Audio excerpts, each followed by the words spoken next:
This is from my new novel, Dirty Boy. You are now reading Dirty Boy, the manuscript you just found stashed inside a chest freezer in the burnt out sex dungeon.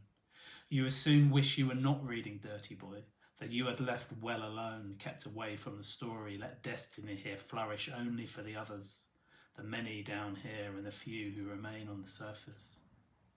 Chapter 1. The Wyvern Capture.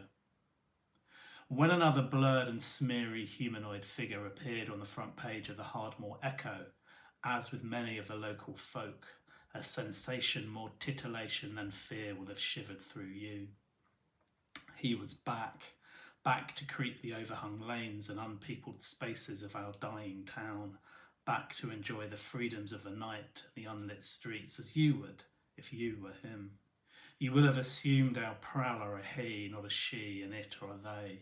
You supposed only one and not a horde, no conspiracy of leathery intruders. News of this latest sighting hit the local press 2 days after the image had already gone viral online. 3 since the rains died down, and 4 from when Emily Key, a 34-year-old pharmacist latterly of this parish, was accosted in a car park behind the Wyvern chemist. According to the account later given to Hardmoor detectives by her lodger Amiri Castry, when she'd arrived home from an after-work drink that Friday night, Amira had found Emily in a distressed state. Emily had, she insisted, been visited by Hardmoor's storied angel of death, the legendary Black Lamia, the one who whispers names. Straight away, Amira told Emily she must have been pranked by some sad sicko in need of help, a danger more to himself than others.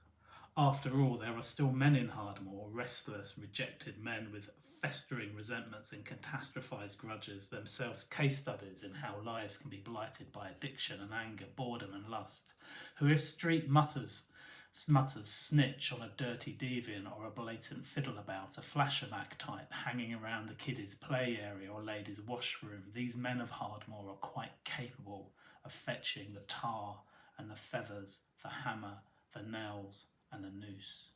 Some, as you may or may not know, had dreamed of stringing up the Hardmoor gimp for months.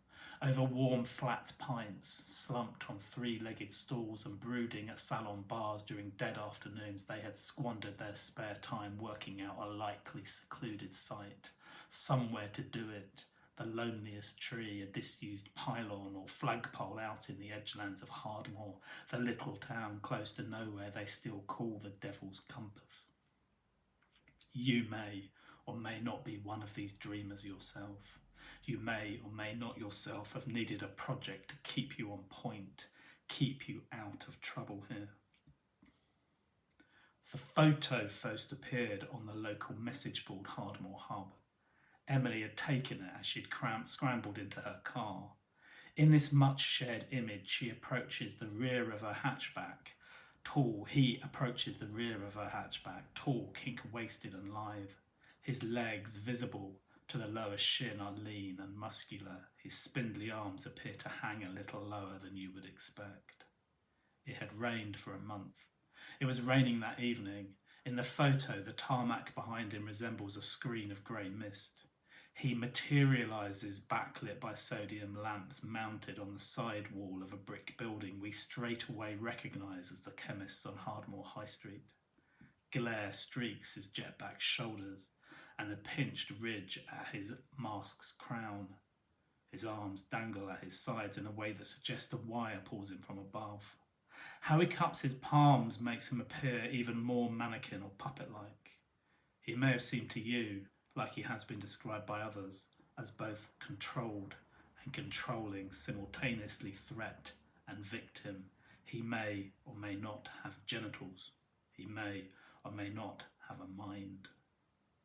The crossed electric blue strips, the X's over the mask eye slits, are hidden by a bristling sheen, the photo taken in a panicked haste. Only the merest glimpse of the zippered mouth is discernible. You would have needed to have seen the early images to know that it was there. That gash of a grin. You, though, have seen all the pictures since they started to appear 3 years ago. You may or may not have cut them out, collected them in a file or scrapbook. No doubt you leaned in when you first saw this latest vision of our tentative boy. Maybe even ran your fingertips across his otherwise featureless face in the newsprint. It is unclear whether he has paused or is still taking steps towards her. He is, of course, covered in form-fitting black leather. Unless that is, as Emily thought, this is no suit. This is his skin. She too will have seen images of him before. Everyone here has. Maybe you've even seen him out and about yourself. Perhaps you even joined the parties who went out looking for him to clean our streets, reclaim the night. Maybe you caught sight of him and you were out alone on solo reconnaissance patrol, Hardmore's street-level superhero, our daredevil, our Moon Knight stalking our night stalker.